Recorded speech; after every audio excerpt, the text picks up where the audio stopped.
apparently we're breaking down my name like that now. Yeah, I want audience participation too. Clapping, laughing, much appreciate both of them. Got my little cheat sheet here because I often get nervous in front of crowds.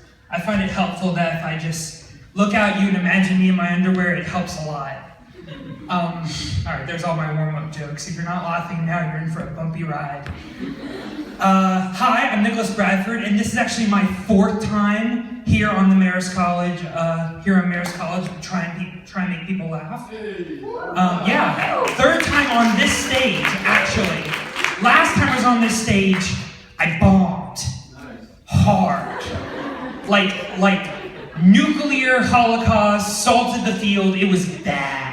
Like completely and like I should have never come back. Hi. But yeah, it was terrible. But the good thing about being a stand-up comic is that it's kind of part of the gig. You come up here and you bomb and you fail, and you understand it's part of what you do. But the worst part of it is whenever people come up to you afterwards and try and console you. They like pat you on the shoulder and go, oh, it's fine. You'll get him next time. You know, everyone has their days. It's great. You'll be fine. Does that sound to anyone else a bit like a girl consoling a guy because he can't exactly perform?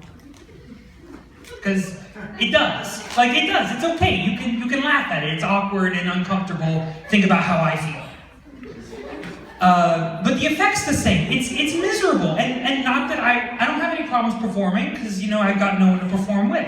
I've had terrible luck with women in college. I just have. My roommate, on the other hand, has not.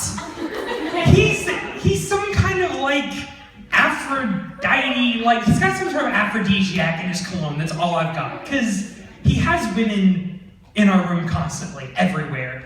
On his bed, in his bed, under his bed. I don't know where he keeps them because I live in Champ and the closets are not that big at all.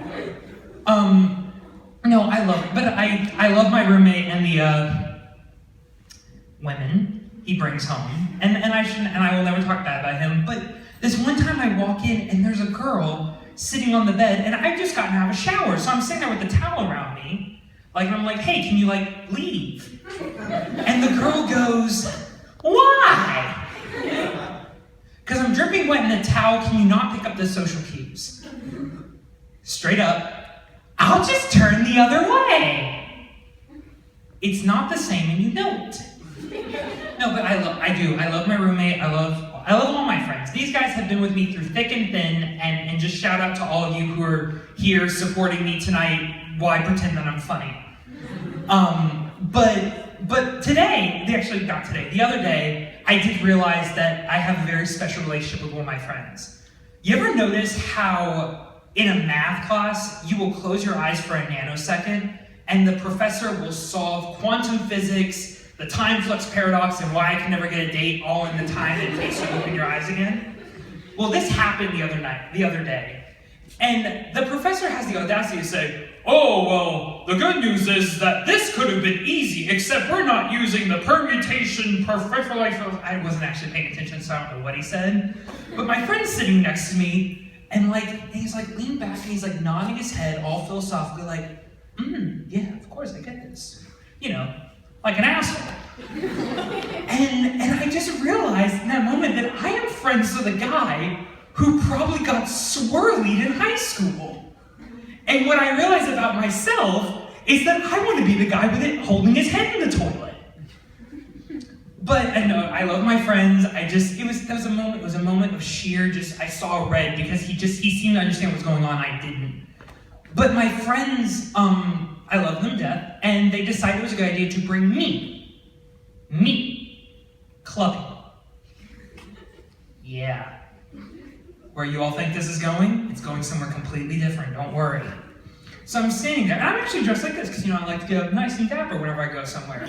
And I'm leaning up against the wall, trying to be cool, because I'm a dork.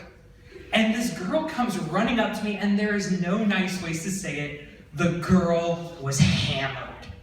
blind drunk. I don't know how she moved as quick as she did. But she looks at me and she goes, "Why aren't you dancing?" My mom taught me how to deal with this. So I'm trying to be charming, so I go, "I have 2 left feet." Swear to God.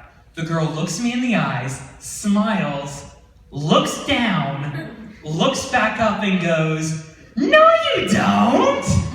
Grabs me and drags me onto the dance floor where she proceeds to grind on me. I've never been grinded on before in my life. I hope never be grinded on again. Because it's like she wanted something from me that I was not going to be able to give her. And she smelled like marijuana and bad decisions.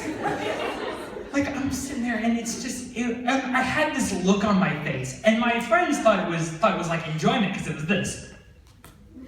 That's not the face of enjoyment, people. That is the face of someone who's being violated in a very, very personal way. And my biggest regret of the night is not that I went out, is not that I danced with this girl, is not any of that. It's the fact that the music was so loud, I actually missed her name. But what I did catch is it rhymed with daddy issues. Thank you very much for having me. You guys have a great night.